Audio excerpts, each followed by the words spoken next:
وبركاته. إن الحمد لله نحمده ونستعينه ونستغفره ونعوذ بالله من شرور أنفسنا ومن سيئات أعمالنا. من يهده الله فلا مضل له ومن يضلل فلا هادي له وأشهد أن لا إله إلا الله وحده لا شريك له وأشهد أن محمدا عبده ورسوله صلى الله تعالى عليه وعلى آله وصحبه وسلم تسليما كثيرا. أما بعد، فقد قال الإمام البخاري رحمه الله تعالى: باب الاستنجاء بالماء. قال حدثنا أبو الوليد هشام بن عبد الملك قال حدثنا شعبة عن أبي معاذ واسمه عطاء بن أبي ميمونة قال سمعت أنس بن مالك يقول كان النبي صلى الله عليه وسلم إذا خرج لحاجته أجيء أنا وغلام معنا إداوة مما يعني يستنجي به. মহান আল্লাহর সমস্ত প্রশংসা যে আল্লাহ রাব্বুল আলামিন আমাদেরকে পবিত্রতার নিয়ম নীতিমালা সম্পর্কে সুন্দরভাবে কোরআন এবং সুন্নাহর মাধ্যমে ওহীর মাধ্যমে জানিয়ে দিয়েছেন। সালাত এবং সালাম আমাদের প্রিয় নবী শেষ নবী মুহাম্মদ রাসূলুল্লাহ সাল্লাল্লাহু আলাইহি ওয়াসাল্লামের প্রতি, যিনি আমাদেরকে প্রতিটি বস্তু বিশদভাবে বুঝিয়ে দিয়েছেন, জানিয়ে দিয়েছেন। লাকাদ আল্লামাকুম নাবিয়্যুকুম কুল্লা শাই হাত্তাল খিরা। ইহুদিরা যারা ইসলামের সবচেয়ে বড় শত্রু, তারাও এই কথা স্বীকার করেছে সাহাবায়ে কেরামদের সামনে এসে যে তোমাদের নবী এমন নবী যে লাকাদ আল্লামাকুম নাবিয়্যুকুম, তোমাদের নবী তোমাদেরকে সব কিছু কুল্লা শাই সব কিছু শিখিয়ে দেয়, ছোট বড় সব শিখিয়ে দেয়। হাত্তাল খেরে, এমনকি পেশাব পায়খানা কেমন করে করতে হবে তার নিয়ম নীতিমালা তাও শিখিয়ে দেয়। তখন সালমান ফারসি রাদিয়াল্লাহু তাআলা হাদিসে বর্ণনা বলছেন যে আজাল, হ্যাঁ অবশ্যই, আলহামদুলিল্লাহ, এটা তো ভালো বৈশিষ্ট্য। ওরা ভাবছো যে এত বড় মানুষ ছোট কথা কেন বলবে, এটা ইহুদিদের দৃষ্টিভঙ্গি। এবং আজকালকার কিছু সমাজের লোকেরা এবং কিছু বক্তারাও ভাবে বড় বড় একবারে সায়েন্স নিয়ে, কোরআন অ্যান্ড সায়েন্স আর বড় বড় কথা, অথচ ঘরের খবর নেই, আকীদাই বুঝে না, তাওহীদ বুঝে না, পেশাব পায়খানা ডান হাতে খেতে হবে বাম হাতে খেতে হবে এটাই জানে না, বাম হাতে চা খাচ্ছে, পানি খাচ্ছে। আরও সায়েন্স বিজ্ঞান আর আকাশ আর কিছু মহাকাশ এইসব আলোচনা শুনতে চাই জলসার মাহফিলে। আছে না কিছু লোকেরা, আর কিছু আলেম সমাজও এরকম আছে যাদেরকে আল্লামা বা আলেম বলা হচ্ছে সমাজে। বাড়ি ঘরের খবর নেই, পরের খবর বেশি, রাষ্ট্রীয় বিষয় আলোচনা, যেখানে কিছুই করতে পারবে না, অসহায়। অথচ পরিবারের খোঁজ নেয়, ছেলে মেয়েদের খোঁজ নেয়, আর কত যে পাপে জড়িয়ে আছে সহ শিক্ষা, আল্লাহ মুস্তাআন। তো নবী সাল্লাল্লাহু আলাইহি সাল্লাম সব কিছু শিখিয়ে দিয়েছেন, এটা ভালো বৈশিষ্ট্য। আমাদেরকে শিখিয়ে দিয়েছেন পেশাব পায়খানা কিবলামুখী হইতে হয় না, কিবলা পিছনে করতে হয় না, ডান হাতে লজ্জা স্থান সাফ করতে হয় না, পেশাব পায়খানা সাফ করতে হয় না, ইত্যাদি ইত্যাদি যে হাদিসটা রয়েছে সহিহ মুসলিমের হাদিস। তো আলহামদুলিল্লাহ, দ্বীন ইসলামের এমন একটা বৈশিষ্ট্য যাতে সব কিছু শেখানো হয়েছে, ছোট থেকে বড়, ঘর থেকে একবারে আদালত রাষ্ট্রীয় ক্ষমতা পর্যন্ত সব কিছুর দিক নির্দেশনা রয়েছে। পৃথিবীতে কোনো এই রকমের বিধান পাবেন না। মানুষের তৈরি করা বিধান হলে তাতে অর্থনৈতিক সমস্যার সমাধান বলা হলেও সেটা মানুষের কল্পিত, অকেজ, সীমিত, অন্য ক্ষেত্রে কিছু নেই। রাষ্ট্রীয় বিষয় যদি রাষ্ট্রীয় বিজ্ঞান পড়েছে, সেখানে আদব আখলাক শেখানো হয়। যদি অন্যান্য ধর্মগুলি নেন তো সেখানে সামান্য কিছু বিষয় শেখানো হয়েছে, খুঁটিনাটি কী করতে হবে কিছু শেখানো। আপনি পাবেন খুঁজে হিন্দুদের বেদ পুরাণে বিয়ে শাদী তালাক ইত্যাদি, আর ধন সম্পদের ভাগ বন্টন এই সেই কী করতে হবে পাবেন খুঁজে, কোথাও খুঁজে পাবেন না, কোথাও খুঁজে পাবেন না এত বিশদ বিভাগ। তো ইসলামের বড় একটি সুন্দর বৈশিষ্ট্য, কারণ এটি হচ্ছে আল্লাহ প্রদত্ত, আল্লাহর দ্বীন।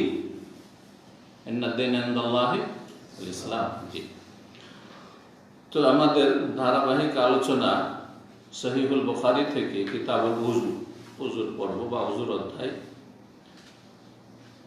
আজকে অধ্যায় নম্বর 15, আর হাদিস নম্বর 150 দিয়ে শুরু করছি। তারিখ 3 জামাদুল উলা 1442 হিজরি মোতাবেক। আজ হচ্ছে ইংরেজি 18 ডিসেম্বর 2020। বাব বলছেন ইমাম বুখারী রাহিমাহুল্লাহ, বাবুল ইস্তিনজা বিল মা। এই অধ্যায় হচ্ছে শৌচ কার্য সম্পন্ন করা বা পেশাব পায়খানা পরিষ্কার করা, সাফ করা বিল মা, পানির দ্বারা। এটা সবচেয়ে উত্তম এবং এটি হচ্ছে সর্বপ্রথম। পানি যদি না থাকে অথবা পানির স্বল্পতা থাকে অথবা পানি ব্যবহারে অপারগ হয়, খাবার পানি আছে কিন্তু অতিরিক্ত পানি নেই, এই পানি যদি পেশাব পায়খানা ব্যবহার করি তাহলে মরুভূমিতে সফর চলছে, পিপাসিত হয়ে যেতে পারি। অন্য লোনা পানি আছে কিন্তু মিষ্টি পানি নেই ইত্যাদি। অথবা যে কোনো অবস্থায় পানি ব্যবহার করতে পারছেন না বা একেবারে নেই, তখন পানির বিকল্প হচ্ছে কি? মাটি, তায়াম্মুমের ক্ষেত্রে আর পেশাব পায়খানা পরিষ্কার করার ক্ষেত্রে। এটা আমি বারবার এই জন্য বলি যে আমাদের সমাজে একটি কুসংস্কার আছে এবং একটা কাজকে বড় সওয়াবের কাজ মনে করে, সেটা হচ্ছে যে পানির সাথে ঢেলা কুলুক নিতেই হবে। যদি ঢেলার অবস্থা না থাকে তাহলে টিস্যু নিতেই হবে। এই যে ধারণাগুলি আছে এগুলি নিরসনের জন্য এগুলো ভুল। আসলে পানি আছে যথেষ্ট এবং সবচেয়ে ভালো। পানি থাকতে ঢেলার পাথরের কোনো দরকার নেই, টিস্যু দরকার নেই। আর পানি যদি না থাকে অথবা পানি ব্যবহার করতে সক্ষম না হয় তখন পানির বিকল্প কি? মাটি। তো পানির দ্বারা ইস্তিনজা করা। ইস্তিনজা মানে হচ্ছে পেশাব পায়খানা পরিষ্কার করা, সাফ করা, পবিত্রতা অর্জন করা পেশাব পায়খানাতে। সাহাবী আনাস বিন মালিক রাদিয়াল্লাহু তাআলা আনহু থেকে বর্ণিত, তিনি বলেন কানা নবী সাল্লাল্লাহু আলাইহি যাখারাজা লিহাজাতিহি। নবী সাল্লাল্লাহু আলাইহি ওয়াসাল্লাম যখন নিজের প্রাকৃতিক প্রয়োজনে বের হতেন, প্রাকৃতিক প্রয়োজন মানে গত সপ্তাহে বলেছি, মানে যেটা মানুষকে প্রাকৃতিকভাবে করতেই হবে, হ্যাঁ, সৎ অসৎ সবাইকে করা লাগবে। পেশাব পায়খানা এগুলো হচ্ছে প্রাকৃতিক প্রয়োজন। আল্লাহর ওলি হইলেও করতে হবে, নবী রসুলকেও করতে হয়েছে, আর এটা পাপিষ্ট কাফেরকে বেদিনকেও করতে হবে, ঠিক না? ইনসানি হাজাত, মানুষ হিসেবে মানুষের প্রয়োজন, পানাহার সবাইকে করতে হবে। জিকির খেয়ে 12 বছর বাঁচা এটা মানুষের কাজ নয়, এগুলো ভণ্ডামি, কথা বোঝা যায় না? এগুলো গুমরাহি, এগুলি হচ্ছে জাল পাতানো পীরদের মরিদ স্বীকার করা যায়। যে আমাদের ওলি বুজুর্গরা 12 বছর জিকির খেয়ে বেঁচেছে, ওদের খাওয়া দরকার নেই। কিন্তু নবী রসুলগণ এরকম বাঁচেন, নবী রসুলগণদের এই আদর্শ নয়, কথা বোঝা যাচ্ছে না? জি, এগুলি হয় মিথ্যা আর না হইলে জিনদের খেলা। শয়তান এদেরকে নিয়ে খেলা করেছে, যারা বিভ্রান্ত হয়ে যায় ইসলাম থেকে ওদেরকে নিয়ে জিন খেলতামাশা করে, ওদেরকে খেলনা বানিয়ে, খেলনা নিয়ে বাচ্চাদের দেখেছেন খেলাধুলা, তো এইরকম লোকগুলোকে নিয়ে জিন শয়তান, ইবলিশ শয়তান এবং তার চেলারা খেলা করে, চোখের আড়ে খাওয়াই দেয়। কিছুই খাই না, দেখেন কোথায় দেখতে পাচ্ছেন? 24 ঘন্টা থাকছেন, কোনো সময় খেতে দেখছে? দেখতে পান না, হতে পারে।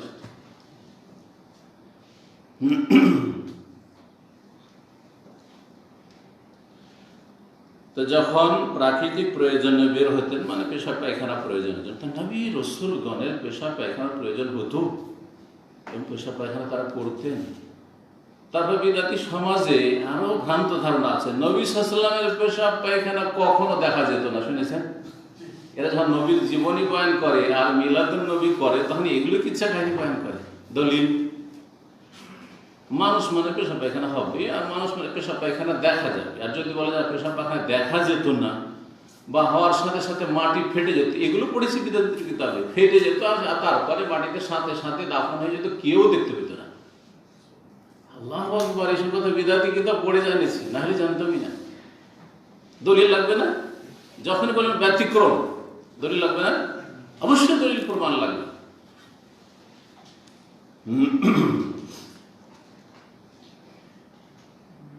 যখন নবী সাল্লাল্লাহু আলাইহি ওয়াসাল্লাম পেশাব পায়খানা পূরণের জন্য যেতেন, আজি ও আনা ওয়া গোলাম, যা আ থেকে যা, জি ও আজিব।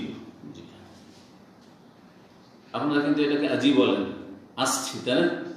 হ্যাঁ, নিয়ে আসো, জীব বিকৃত, শুদ্ধ নয়। জীব মানে যে বিলমা, জীব মুয়ে, আসলে যে বিলমা আছে। হ্যাঁ, জীব জওয়াল, যে বিল জওয়াল আসলে ছিল, বাহার ফেজার। এইভাবে যেমন অন্য ভাষাতে, আপনাদের ভাষাতে এরকম বিকৃতি আছে না? নেই, বিকৃতি আছে।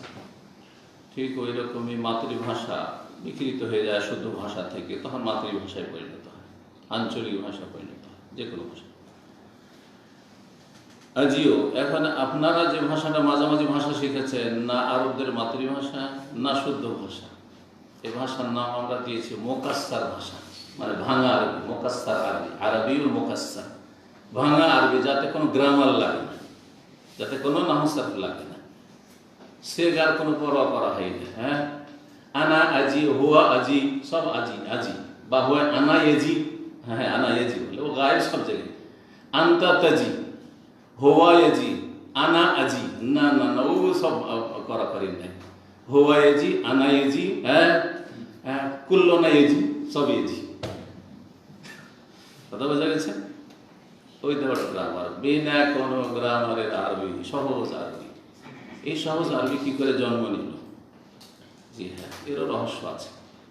যখন নতুন নতুন প্রবাসী আরবরা আরব দেশে কাজ করতে আসলো, তখন আরবরা আমেলকে, এই প্রবাসীকে, নিজের হাউস ড্রাইভার অথবা অধীনস্থ ব্যক্তি, তাড়াতাড়ি বুঝাইতে চায়, ইয়ালা সরাসরি তাড়াতাড়ি বুঝতে হবে আমার কথা, লাজম ইফান কালাম, জলদি বুঝতে হবে।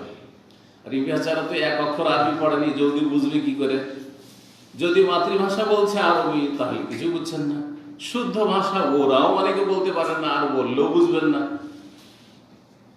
তখন ওরা আরবিকে দিল ভেঙে, গ্রামার থাকবে দিল ভেঙে। আপনারাও সুবিধা দেখেন যে আমাদের আরবি গ্রামারও শিখা লাগবে না, ফালা ফালা ফালু এসব শিখা, ফালো না ফালো কিচ্ছু শিখা লাগবে না। আপনাদেরও সহজ হলো, বিদেশিদের অনারবদের আর আরবিয়ানদেরও সহজ হলো বুঝাইতে। এই দুই দিক থেকে সহজ হওয়ার কারণে তৃতীয় একটি ভাষা জন্ম নিল, সেটার নাম হচ্ছে আরবিউল মুকাসসার, ভাঙা আরবি। এই হলো আপনাদের আরবি বলা। অনেকে মাদ্রাসা পড়ে আসে, বড় দুঃখজনক বিষয়, মাদ্রাসা পড়ে আসছে, দাওরা পড়ে আসছে, কামাই পাশ করে আসছে, আসার পরে ভাঙা আরবি বলে। হ্যাঁ, এটা দুঃখজনক। যাই হোক, আজিও শব্দটি এটা হচ্ছে শুদ্ধ, আজিও আমি, আর আমরা নাজিও, সে এজিও, তুমি আসা তাজিও, তোমরা তাজিউনা, তোমরা আসবে বা তোমরা আসছো। আজ আমি আসতাম, আনা ও গোলামুন মানা, গোলামুন এবং একজন বালক, এটা ছেলে, ছেলের নাম আসেনি হাদিস, তারই সঙ্গে ও খিদমত করতো আনাস রাদিয়াল্লাহু তাআলা আনহুর সাথে রাসূলুল্লাহ সাল্লাল্লাহু আলাইহি ওয়াসাল্লামের, সেই বালকটি। গোলাম আরবিতে গোলাম মানে বালক, জি, এখনো সাবালক হয়নি, আর একেবারে ছোট্ট না, বালক। বলছেন বাংলাতে যাকে বালক বলে সেটা হচ্ছে গোলাম আরবিতে, কিন্তু উর্দুতে গোলাম মানে হচ্ছে কৃতদাস। গোলাম মানে কৃতদাস। অনেকে উর্দু আর আরবি অনেক শব্দ এক আরবি শব্দ উর্দুতে ঢুকে থাকার কারণে ভাষার কোনো পার্থক্য করে না। এই জন্য আরবির তর্জমা করে উর্দু সেন্স নিয়ে। ওই উর্দু পড়েছে মাদ্রাসায়, ভারত বাংলাদেশে উর্দু মিডিয়াম, কম মাদ্রাসায়, বালিয়া মাদ্রাসায়, আর তারপরে তখন উর্দু, গোলাম মানে তো চাকর, বলেন আমাদের দেশে, গোলাম মানে চাকর, গোলাম মানে কি দাস, কিন্তু দাস, কিন্তু ওটা উর্দু। আব্দুল মানে দাস আরবিতে, বুঝে গেছে? আব্দুল মানে দাস, কিন্তু আরবিতে গোলাম মানে হচ্ছে বালক, হাজা গোলাম। এটা যে আব্দুল মাজিদ সামনে বসে আছে, 10-11 বছর বয়স, যতদের 15 বছর 16 বছর না গেছে ততদের গোলাম। যখন সাবালক হয়ে যাবে তখন নাম হয় সাব, ফাতা, হ্যাঁ যুবক, তখন নাম যুবক, নাম চেঞ্জ হবে। এর সাথে একটি ছোট তেফেল, একবার দুধ পান করেছে 2 বছর বয়সের ভিতরে, রদে, হ্যাঁ স্তন্যদান পানকারী শিশু জি হ্যাঁ জি, প্রত্যেক স্তরে আলাদা আলাদা তখন নাম হয়ে যায়। জি তো এই বালকটি আসতো সাথে, আমি এবং একজন বালক, এখান পর্যন্ত কথা। মানা এদাওয়াত মিম্মা, এদাওয়াত না যেহেতু দাম্মা পেশ দেওয়া হয়েছে, তো এখানে মানা এদাওয়াত মিম্মা, আমাদের সাথে পানির একটা পাত্র থাকতো। আমরা পানির একটা পাত্র নিয়ে আসতাম, আমি আসতাম আর একটা বালক পানির পাত্র নিয়ে। কার জন্য? রাসূলুল্লাহ সাল্লাল্লাহু আলাইহি ওয়াসাল্লামের জন্য। তাহলে এখানে আজিও আনা ওয়া গুলামুন, এখানে থামতে হবে। তারপরে মানা এদাওয়াত মিম, তাহলে এদাওয়াত। আর যদি আজিওর মফুল করি এদাওয়াতকে, তাহলে হবে আজিও আনা ওয়া গোলাম মানা আজিও এদাওয়াতান। তো এটা মানে খুব সূক্ষ্ম হচ্ছে না, কারণ আজিও সরাসরি এদাওয়াতান হয় না, বা লাগে, বা দিয়ে মোতাদ্দি হয়, নিয়ে আসতাম যদি হইতো। সুতরাং এখানে এদাওয়াতুন পড়াটাই বেশি সহি বা সহি। মানা এদাওয়াতুন মিম্মা, আমাদের সাথে থাকতো একটি পানির পাত্র, এটা অবর্ত, ছোটা ঘটি যাই হোক, বদনা চাই। কি জন্য এই পানি নিয়ে আসতো এই দুজন? ইয়াস্তানজি বিহি, ইয়ানি অর্থাৎ, ইয়ানি মানে অর্থাৎ, ইয়াস্তানজি বিহি, রাসূলুল্লাহ তা দিয়ে ইস্তিনজা করতেন, মানে শৌচকার্য সম্পূর্ণ করতেন, পেশাব পায়খানা পরিষ্কার করতেন। তাহলে বোঝা গেল যে কেউ চলে গেল বাথরুমে, আর তারপরে বাথরুমের মধ্যে পানি থাকতো না এক সময়, বা অনেক জায়গায় পানি পাবেন। আপনি ইউরোপে যান, আপনি এত পাকা পাকা, এমন গিয়ে 5 স্টার হোটেলে তো পানি পাবেন না, পানি নেই, তাহলে পানি নিয়ে যেতে হবে। আমি যখন ম্যানচেস্টার থেকে লন্ডন সফর করলাম, রাস্তাতে ভাইরা বললো যে রাস্তাতে পানি পাওয়া যাবে না, কী করতে হবে? আর একবার মাঝখানে তো একবার স্টপ দিতে হবে, থামতে হবে। 150-200 মাইল যাওয়ার পরে থামলাম, বা কিলোমিটার, একটা পেট্রোল পাম্পে। আর তারপরে সেখানে গিয়ে প্রথম পানি কিনলো, আর পানির বোতল কেনার পরে তারপর তখন পানির বোতল নিয়ে টয়লেটে প্রবেশ। জি, তো হয় আপনি সাথে নিয়ে গেলেন, আর না হলে কাউকে আপনার কাছে পানি পৌঁছাতে হবে। কেউ যদি আপনার কাছে বাথরুমে পানি পৌঁছায় তো জায়েজ কি না? এই হাদিস দ্বারা আমরা জানতে পারলাম যে জায়েজ, বেশ বেপরদা না হয়, হ্যাঁ, না দেখে, লজ্জা স্থানে নজর না পড়ে, এই শর্তের সাথে। দরজার উপরে রেখে দিল, অথবা আড় করা আছে নিচে দিয়ে, কাপড়ে আড় আছে, আর কিছুর আড় আছে, নিচে দিয়ে ঢুকিয়ে দিল, অসুবিধা নেই। নিচে দিয়ে আপনার থাকতে পারে, দরজায় এরকম কোনো খোলা, নিচে দিয়ে ঢুকানো যাবে, পানি ঢুকিয়ে দিল, কোনো অসুবিধা নেই। অথবা খোলা মাঠে আছে, আর পর্দার আড়ালে আছে, পর্দা করা আছে, আড়ে আছে, পানিটা নিজে কাছাকাছি রেখে দিল, যাতে পানির জন্য প্রয়োজন হলে পানি হাতের নাগালে পেয়ে যান। ইয়াস্তানজি বিহি, রাসূলুল্লাহ তা দিয়ে ইস্তিনজা করতেন। তাহলে এখানে পানির কথা আসলো। অধ্যায় কি বলা হয়েছে? বাবুল ইস্তিনজা বিল মা, পানি দিয়ে কি করা? পেশাব পায়খানা পরিষ্কার করা। হাদিসে কি আসলো যে রাসূলুল্লাহ সাল্লাল্লাহু আলাইহি ওয়াসাল্লাম আগে ঢিলা কুলুক নিলেন আর তারপরে পানি ব্যবহার করেন? আছে? তাহলে কেন ওই বাড়াবাড়ি কেন? এগুলো হচ্ছে দিনে গুলু, বাড়াবাড়ি। ইয়া আহলাল কিতাব লা তাগলু ফি দীনিকুম, হে আহলে কিতাব, দিনের ক্ষেত্রে চরম পন্থা অবলম্বন করলেন, বাড়াবাড়ি করলেন। যেন বাড়াবাড়ি বর্জনীয়, হ্যাঁ, বাড়াবাড়ি হারাম, তেমনি ছাড়াছাড়ি হারাম। যেটা আছে ওইটা কমানো যাবে না, বাড়ানো যাবে না, বুঝছেন না? এর নাম হচ্ছে ইসলাম। যেভাবে এসেছে ওইভাবে আপনি পালন করবেন। 16 নম্বর অধ্যায় বলছেন বাবু মান হোমেলা মাহুল মালে তহুরিহি। এই অধ্যায় হচ্ছে এমন কোন ব্যক্তি সম্পর্কে, ধরেন এমন কোন ব্যক্তি হোমেলা মাহুমা, যার সাথে পানি বহন করা হয়, লে তহুরিহি, তার উজুর জন্য। একজন কেউ বড় মানুষ আছেন, উনি নিজের হাতে পানি বহন করবেন না, আপনার আব্বা আছেন, আপনার আম্মা আছেন, আপনার বড় ভাই আছেন, আপনার উস্তাদ আছেন, এই কেউ হোক, বড় ব্যক্তি, নেতা আছেন, যেখানে হতে পারে, যে কোনো জায়গায়, শ্বশুর আছেন,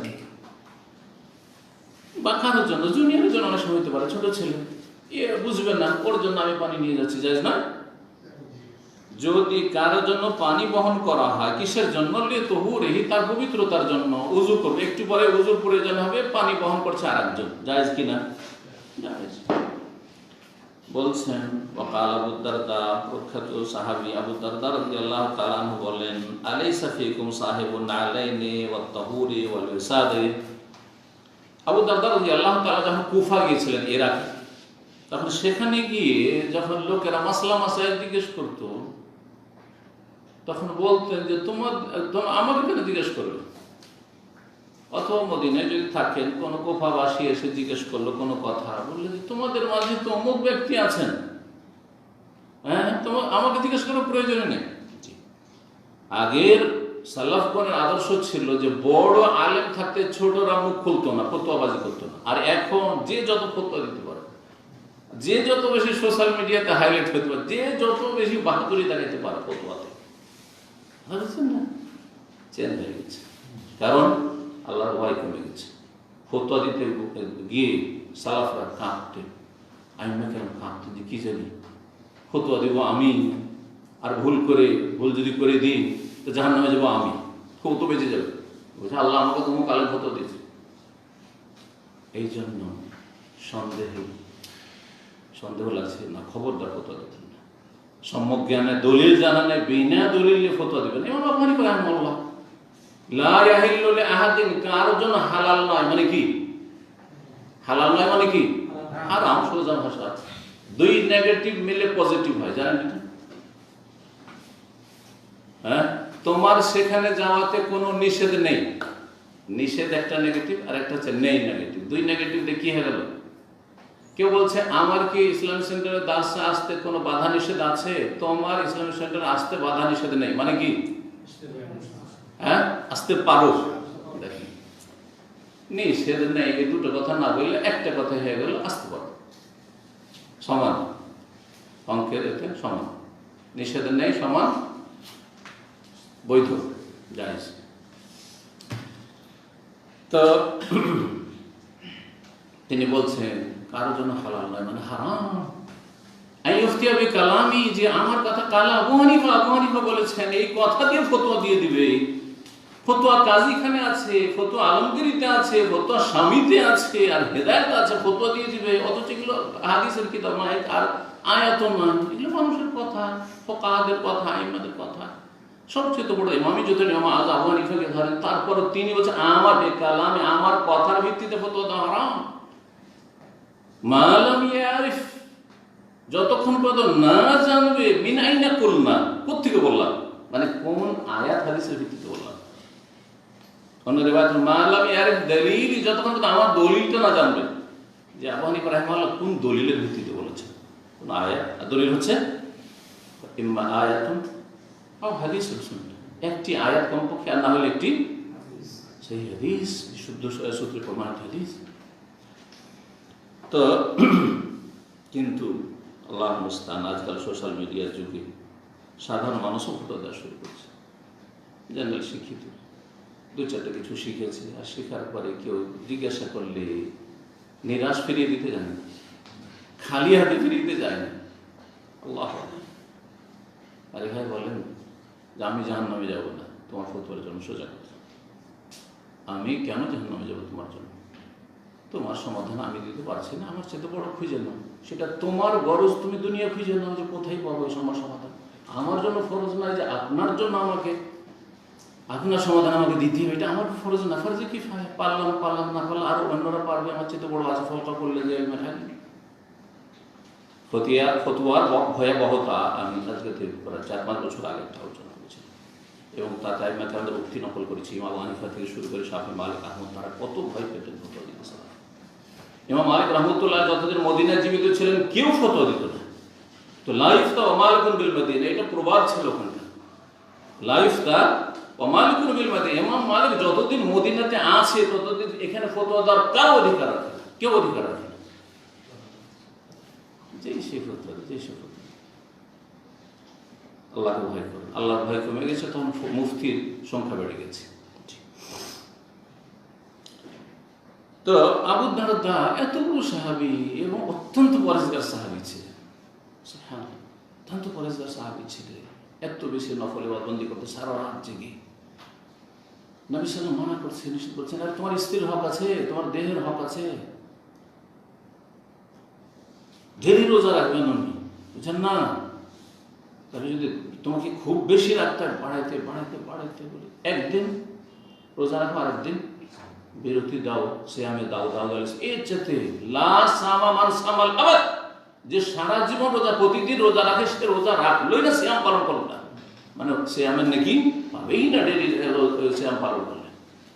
ওনার কাজ করি, শরীরের হক আছে, চোখের হক আছে, পরিবারের হক আছে, অতিথির হক আছে, কেউ আসবে বাড়িতে, বাপ মায়ের হক আছে, তাদের সাথে মাঝে মাঝে বসে খাবে কমপক্ষে, ডেলি রোজা রাখবে।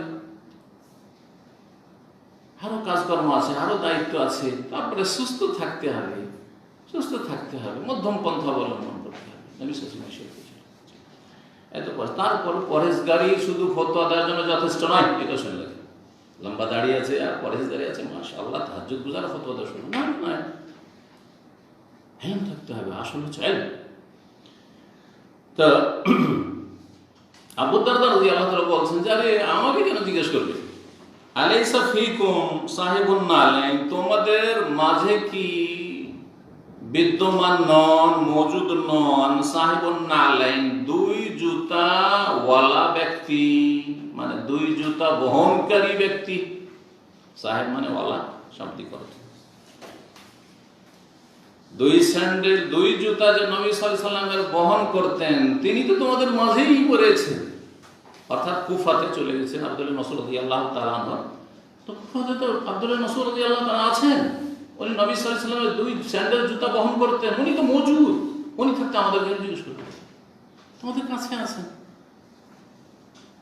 ওয়াত তাহুর, এবং পবিত্রতার মাধ্যম, অর্থাৎ পানি। প্রথম পবিত্রতার মাধ্যম কি? তাহুর মানে হচ্ছে মা ইউতাহহারু বিহি, যার দ্বারা পবিত্রতা অর্জন করা যায়।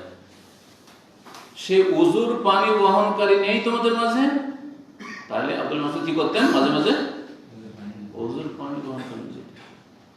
ওয়াল গিসাদ, এবং বালিশ বহনকারী নেই, ইসাদ বালিশ বহনকারী। রাসূলুল্লাহ সাল্লাল্লাহু আলাইহি ওয়াসাল্লাম বালিশ বহন করতেন, সফরে যাচ্ছেন, কোথাও যাচ্ছেন, বালিশ সাথে রেখেছেন, কখন বিশ্রাম করার দরকার হবে বালিশটা রেখে দিবেন।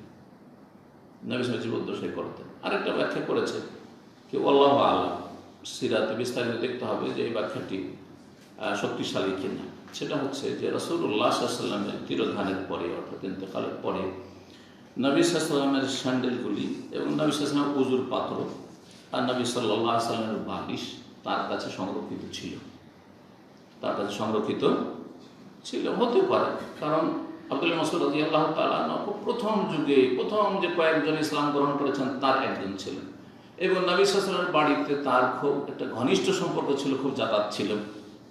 অনেকে বাইরে থেকে আসলে মনে করতো যে আব্দুল্লাহ মাসউদ নবী সাল্লাল্লাহু আলাইহি ওয়াসাল্লামের পরিবারের কোনো সদস্য নাকি, এত বেশি যাতায়াত ছিল। তো হতে পারে যে ওই সূত্রে তিনি কিছু পেয়ে গেছেন, এইরকম কিছু সংরক্ষণের জন্য পেয়ে গেছেন নবী সাল্লাল্লাহু আলাইহি ওয়াসাল্লাম, এটা হতে পারে। কিন্তু সাধারণত এই জিনিসগুলি বাড়িতে থাকে এবং পরিবারের কাছে থাকে, বিবিরা আছেন তাদের কাছে, বা মেয়ে আছেন, মেয়ের ছেলেরা নাতি হাসান হোসেন আছেন তাদের কাছে থাকার সম্ভাবনা বেশি। আল্লাহু তাআলা 151 নম্বর হাদিস বলছেন, আনাস রাদিয়াল্লাহু তাআলা থেকে বর্ণিত এই হাদিসে তিনি বলছেন, কানা রাসূলুল্লাহ সাল্লাল্লাহু আলাইহি ওয়াসাল্লাম খারাজ লিহাজাতে, যখন তিনি তার শৌচকার্য পূরণের জন্য বের হতেন, তবে তো আনা ওয়া গুলাম, আমি এবং একজন বালক তার অনুসরণ করতাম, মানে তার পিছনে পিছনে যেতাম। তবে মানা মিন গোলাম মিন্না, আমাদেরই একজন বালক, মানে আমাদের বংশের অথবা আমাদের কাছাকাছি আমাদের প্রতিবেশী। মানা এদাও তুমি, আমাদের সাথে একটি পানির পাত্র থাকতো, পানি নিয়ে যেত। ওই আগের হাদিস, এখান থেকে কি বোঝা গেল যে পানি বহন করা হাদিস ওইটাই, কিন্তু এক হাদিস থেকে অনেকগুলি মাসাইল ইস্তেমবাদ করা যেতে পারে। এই জন্য অনেক সময় একটি হাদিস বারবার করে নিয়ে আসেন আইম্মা ইকরামগণ, একটি হাদিসের বিভিন্ন মাসাইল রয়েছে যে ইস্তেমবাদ করার উদ্দেশ্যে, বোঝানোর উদ্দেশ্যে। 17 নম্বর অধ্যায়, বাবু হামলিল আনাজাতে মা'আল মা'i ফিল ইস্তিনজা। এই অধ্যায় হচ্ছে পানির সাথে লাঠি বহন করা সম্পর্কে, ফিল ইস্তিনজা, ইস্তিনজা করার জন্য, পেশাব পায়খানা পরিষ্কার পরিচ্ছন্নতার জন্য বা শৌচকার্য পূরণের জন্য পানির সাথে সাথে লাঠি বহন করে যদি নিয়ে যান। আপনি একটা লোটা ঘটিতে পানিও নিয়েছেন, একটা লাঠিও নিয়েছেন, তো এটা কেমন বুঝছেন? এটাও করতেন রাসূলুল্লাহ সাল্লাল্লাহু আলাইহি ওয়াসাল্লাম। বরং প্রয়োজন যদি বোধ করেন তো এটা ভালো। লাঠিতে বহুবিধ উপকারিতা রয়েছে, বহুমুখী উপকারিতা রয়েছে, এটা প্রাচীন যুগ থেকে। মুসা আলাইহিস সালামের ঘটনা পড়েন সূরা তাহাতে, আল্লাহ বলছেন মা তিলকা বিয়ামিনিকা ইয়া মুসা, হে মুসা তোমার ডান হাতে কি? কালা হিয়া আসা, এটা আমার লাঠি। তো আল্লাহ তো শুধু জিজ্ঞেস করেছিলেন যে তোমার ডান হাতে কি, তো বললি তো যথেষ্ট, উত্তর হয়ে গেল না? হে আসা, আল্লাহ এটা আমার লাঠি। কিন্তু তিনি দেখছেন আল্লাহর সাথে কথা বলার সুযোগ পেয়েছি। কেউ যদি কারোর সাথে কথা বলার সুযোগ পায় তখন শ্বাস লেগে দম টম নাই না, চলছে, বুঝছেন, কথা বলারই সুযোগ দেয় না। কথা বলতে সুযোগ পেলে আমি অনেক টেলিফোনে দেখেছি, কেউ একবার প্রথম কথা বলার সুযোগ পেয়েছে, আমি ভাবছি 5 মিনিট, ম্যাক্সিমাম 5 মিনিট হলে তখন বিরক্তি লাগে। কিন্তু গুরুত্বপূর্ণ বিষয়, বেচারা খুব বালা মুসিবত আছে, ছাড়তেও পারছি না, কিছু বলতেও পারছি না, তার সমস্যার কথা শেষ হচ্ছে না, এক শ্বাস বলেই যাচ্ছে, মানে স্টপ করবে।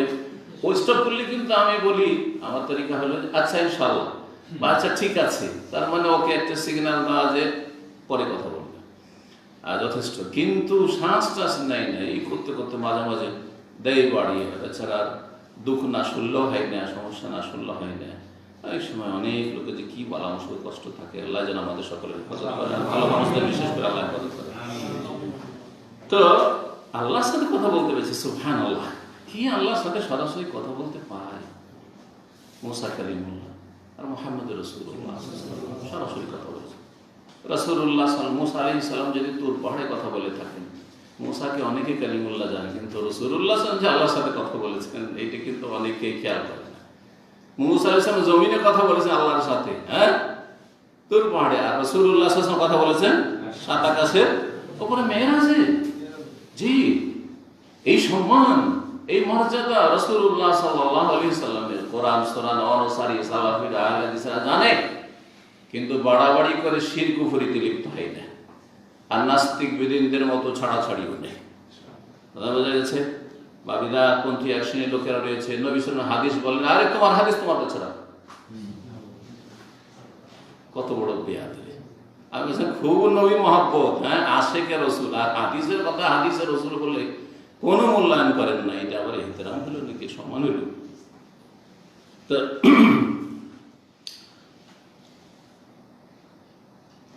রাসূলুল্লাহ সাল্লাল্লাহু আলাইহি ওয়াসাল্লামের জন্য লাঠি পিছনে পিছনে বহন করে নিয়ে যেতেন এই আনাস রাদিয়াল্লাহু তাআলা, রাসূলুল্লাহ 10 বছরের খাদেম, এবং তার সাথে আরেকটা বালকও থাকতো মাঝে মধ্যে।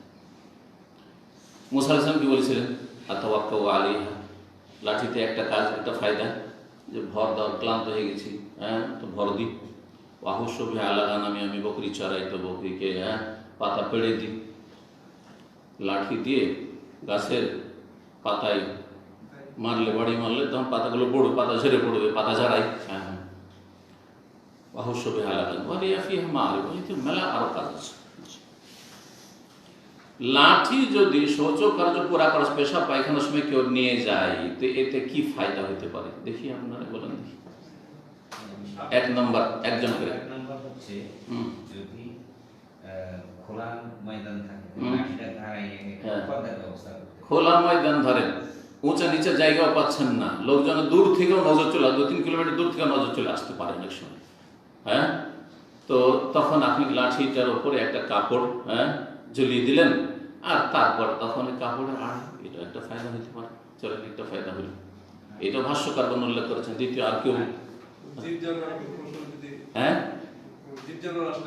হ্যাঁ, যদি কোনো হিংস্র পশু অথবা তার সাপ বিচ্ছু, হঠাৎ করে সাপ বিচ্ছুর দেশে, যদি আরব দেশে এখন আলহামদুলিল্লাহ সাপ টাপ তেমন নেই, মরুভূমিতে থাকে, বিচ্ছু এই দেশে বিচ্ছুটা মশহুর, ওই যুগ থেকে বিচ্ছু ছিল।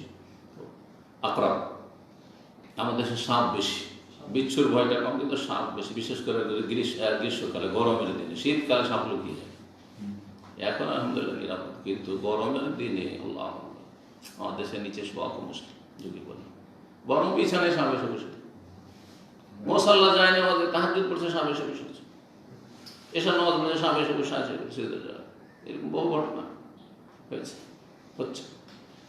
আল্লাহ হেফাজত করুন। কি বলছিলাম? তাহলে হঠাৎ করে মারতে বললেন, জি, মাঠে ঘাটে যাচ্ছেন, বাইরে যাচ্ছেন, লাঠি দিয়ে হঠাৎ করে আপনি কষ্টদায়ক কোনো জীবজন্তু মেরে দিতে পারলেন। দুটো ফায়দা। তৃতীয় ফায়দা,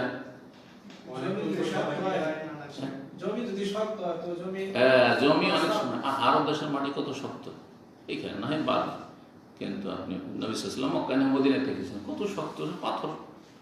তো এইসব এলাকা থেকে মাটি যদি বের করতে হয়, বা এমনকি পাথরও যদি, ছোট পাথরও যদি বের করতে হয়, তাহলে লাঠির আঘাতের প্রয়োজন হবে। তো ওইটা দিয়ে একটা কাজ। তার সাথে আর একটা, পেশাব করার সময় শক্ত মাটিতে যদি পেশাব করেন তো ছিটে, কিন্তু এটা হচ্ছে প্রতিক্রিয়া, রিয়াকশন। শক্ত মাটিতে পেশাব করলে ছিটে একবারে নাকে মুখে চলে আসবে, ঠিক না? কিন্তু এটা যদি ভেঙে নরম করে দেন তাহলে আর ছিটে ওইভাবে আসবে না। ঠিক মানুষের সাথে চলাফেরার ক্ষেত্রে ওইরকম। কথা বোঝা গেছে? আপনি যদি কারোর সাথে শক্ত আচরণ করেন তাহলে ওর রিয়াকশন আসে, ছিটে আপনার মুখে আসবে, ক্ষতির আশঙ্কা রয়েছে। সেই জন্য মানুষের সাথে নম্র ব্যবহার করেন, সদয় হন, ভালো ব্যবহার করেন, আপনার সাথে ভালো আচরণ করবেন। জি।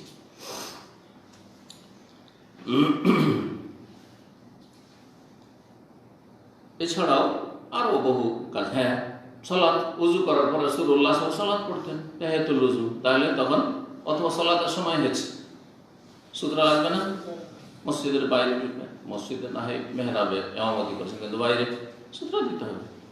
এইরকম মসজিদেও এই যে আজকাল খোলা সালাত শুরু করে দিয়ে যেখানে সেখানে সালাত শুরু, যথাসাধ্য চেষ্টা করবেন একটা পিলার দেখে, অথবা একটা মানুষই বসে আছে, একজন লোক মুসল্লি বসে তার পিছনখানে, যাতে আপনার সামনে দেখেও না যেতে পারে।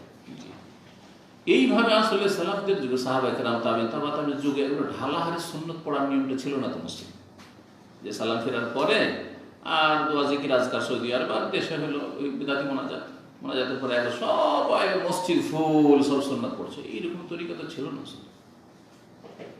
তরিকাটা তো পরবর্তীকালের তরিকা।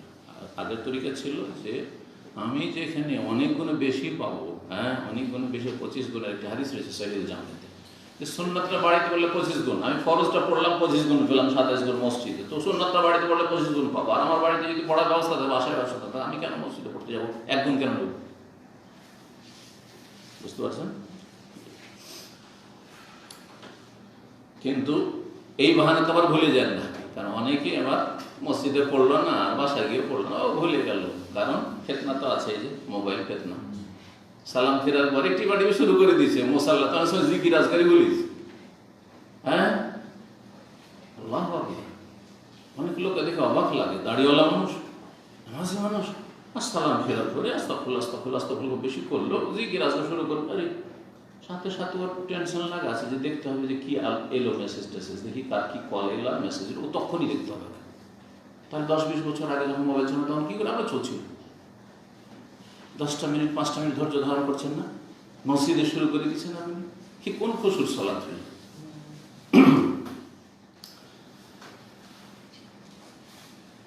আনাস ইবনে মালিক রাদিয়াল্লাহু তাআলা বর্ণিত এই হাদিস, অধিকাংশ হাদিসগুলো ইস্তিনজার হাদিস, পেশাব পায়খানা। কে বয়ান করেছে? দেখেন এর পর 3টা হাদিস কিন্তু এখনই আসবে। কারণ আনাস রাদিয়াল্লাহু তাআলা খাদেম থেকে বেশি কে জানবে এই বিষয়গুলো? তো আনাস মালিক বলছেন রাদিয়াল্লাহু আনহু, কান রাসূলুল্লাহ সাল্লাল্লাহু আলাইহি ওয়াসাল্লাম টয়লেটে বা বাথরুমে প্রবেশ করতেন। ফা আহমেলু আনা ওয়া গুলামুন, আমি বহন করতাম এবং একজন বালক। এদাওয়াতাম মিম্মা, এখানে এদাওয়াতান আসল, কারণ আহমেলুর মফউল, আমি বহন করতাম এবং একজন বালক পানির একটি পাত্র, ওয়া আনাজা এবং একটি লাঠি, দন্ত বিশিষ্ট, অগ্রভাগে দাঁত বিশিষ্ট লাঠি। কোন কোন লাঠিতে, লাঠির আগের দিকে আমাদের আঞ্চলিক ভাষা আমরা আল বলি। চোরেরা যখন মহিষ গরু চুরি করতো, জানেন কিনা, বর্ডার এলাকায় যারা বাস করেছে বেশি জানবে, আমরা বর্ডার এলাকায় বাস করেছি বাংলাদেশ ভারতে। গরু চোরা যে কত জালেম ছিল, আল্লাহু আকবার। বাড়ি থেকে আরে শোয়ার ঘরে গরু নিয়ে শুইতে হইত, গোয়াল ঘরে শুইতে হইত, মানুষ কি সের কাছ থেকে কেড়ে নিয়ে চলে যাও, বাড়ি থেকে বের করে নিল, ধরেন, তারপরে আপনি গরু হাতে পাবেন না, কারণ মাঠে গেলে বর্ডার, গরু নিয়ে চলে যেতেও পারে, আর তারপরে নিয়ে যাওয়ার পরে জানা যেত যে ওই বাড়িতে গরু আছে, ক্ষমতা নাই যে সেখান থেকে উদ্ধার করেন, টাকা দিয়ে গরু কিনে নিয়ে আসতে হতো। তারপরে বহু লোক গরু কিনে নিয়ে আসতো। কেন? গরু ধরেন 1 লাখ টাকা, আর ওই চোরের কাছে যদি ওই নিজের গরুটাই কিনে নেয় তাহলে 50,000 60,000 পেয়ে যাবে, তো যা 40,000 তো বাঁচলে। এগুলো দেখে মানুষ হয়েছে ছোটকালে মামাদের বাড়িতে, মামাদের গ্রামটা অনেক ধনী এবং গৃহস্থ গ্রাম, মহাজন গ্রাম সব ছিল। কত যে গরু তাদের চুরি হতো, কারণ এক এক বাড়িতে, তখন তো গরুর যুগ ছিল, ট্রাক্টরের যুগ ছিল না চাষ করা, গরু 10 জোড়া করে গরু চুরি করে নিয়ে চলে গেছে। সেই গরুগুলো পয়সা দেখতে নিয়ে আসতে হতো। আর কি যে বড় বড় গরু, সেই গরুর গাড়ি ছিল, গরুর গাড়ি, সেই গরুর গাড়ি, এই গরুগুলো একবার আমাদের সাথে অনেক মোচা মোচা করে।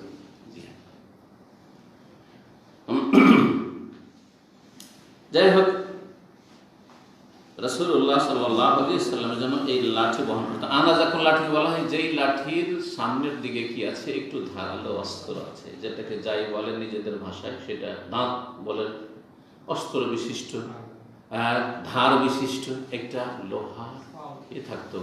বল্লম তো অনেক বড় থাকে, ওটা সামান্য থাকে। হ্যাঁ, এই লাঠিগুলোতে ওই চোরেরা তাড়াতাড়ি করে তাড়িয়ে নেওয়া যাওয়ার জন্য কি করতো, ওই ওদের লাঠিতে আল থাকতো বেশি বড় করে।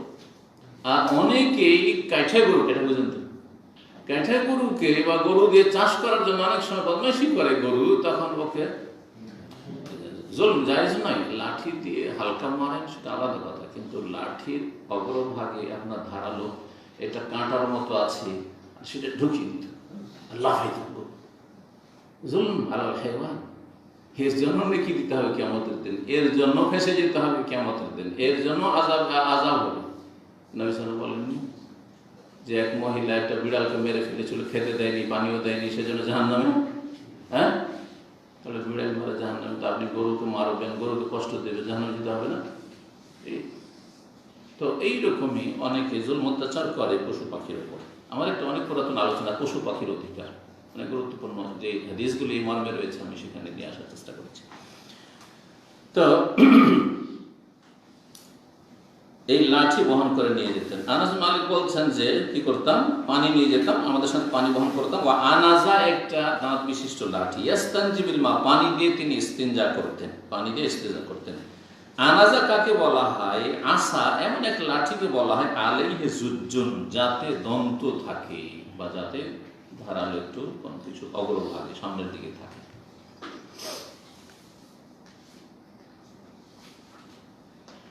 নম্বর অধ্যায় বলছেন বাবুন নাহি আনিল ইস্তিনজা বিল ইয়ামিন। এই অধ্যায় হচ্ছে যে ডান হাতে পেশাব পায়খানা পরিষ্কার করা বা শৌচ কার্য সম্পন্ন করা নিষেধ করেছে রাসূলুল্লাহ সাল্লাল্লাহু আলাইহি ওয়াসাল্লাম। 153 নম্বর হাদিস, আব্দুল্লাহ বিন আবি কাতাদা বর্ণনা করছেন তার পিতা থেকে, আবু কাতাদা রাদিয়াল্লাহু তাআলা সাহাবী থেকে। তিনি বলেন কালা রাসূলুল্লাহ সাল্লাল্লাহু আলাইহি ওয়াসাল্লাম বলেন, ইযা শারিবা আহাদুকুম ফালা ইয়াতানাফাস ফিল ইনা, তোমাদের কোন ব্যক্তি যখন পান করবে কোনো কিছু, সে পানি হোক অথবা অন্য কোনো পানীয় হোক, জুস হোক, চা হোক, কফি হোক, যখন পান করে ফালা ইয়াতানাফাস ফিল ইনা, তো পাত্রে যেন শ্বাস না নেয়। পাত্রে শ্বাস, তানাফুস মানে শ্বাস প্রশ্বাস নেওয়া, এতে রয়েছে শ্বাস নেওয়া নিষেধ। আর এক হাদিস রয়েছে নাহা রাসূল আনি নাফখি ফিশ শারাব, পানীয় বস্তুতে ফুঁক দিতে নিষেধ করেছেন। দুটো একই জিনিস, একই কাজ না, দুটো ভিন্ন। বলেন, বুঝেছেন? যে বুঝেছে সে বলবে ভিন্ন। শ্বাস নেওয়া কি? হ্যাঁ, শ্বাস নেওয়া কি জিনিস? ভিন্ন বলে তো, শ্বাস নেওয়া একটা, আর একটা হচ্ছে ফুঁক দেওয়া। দুটোতে পার্থক্য আছে না নেই? শ্বাস নিতে, তো শ্বাস নেওয়া, পানিতে শ্বাস নিতে তো নিষেধ করেন নবী সাল্লাল্লাহু আলাইহি ওয়াসাল্লাম। হ্যাঁ, কি করতে হবে তাহলে? পানি পান করার সময় এটা তো না হয় একটু ছিদ্র আছে, গ্লাস, হ্যাঁ, পানি পান করছেন, ঢক ঢক ঢক করে পানি পান করবেন না। কি করবেন? এক ঢোক খেলেন, 2 ঢোক খেলে, যতটা খেলেন, যখন শ্বাস নেওয়ার দরকার হবে তখন পানিটাকে সরিয়ে দিয়ে শ্বাস ছাড়েন, বাইরে শ্বাস ছাড়েন। ওই পানিতে বা পানীয়তে যেন শ্বাসটা না যায়, কারণ ভেতর থেকে যে শ্বাসটা বেরোচ্ছে সেটাতে জীবাণু থাকতে পারে, সেটা দূষিত, সেটা আপনার পানীয়তে যাবে, আপনার শরীর স্বাস্থ্যের ক্ষতি হতে পারে। অথবা ওই যুগে এখনকার মতো ছিল না, একটা পান পাত্রে হ্যাঁ অনেক বেশি পানি থাকতো, অথবা দুধ থাকতো পেয়ালাতে, সবাই সারি সারি পান করছে, একের পর এক পান করছে। জি, নবী সাল্লাল্লাহু আলাইহি ওয়াসাল্লাম এখনো বদু এলাকায় আছে। আমি বদু এলাকা সফর করেছি।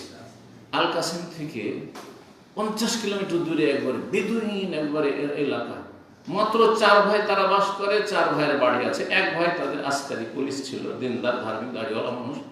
সে বললো এক সময়, আমি আল কাসিমে থাকলাম 2 বছর, যে আপনাকে আমি বাড়ি নিয়ে যাবো, আর আমার শ্বশুর বাড়ি নিয়ে যাবো।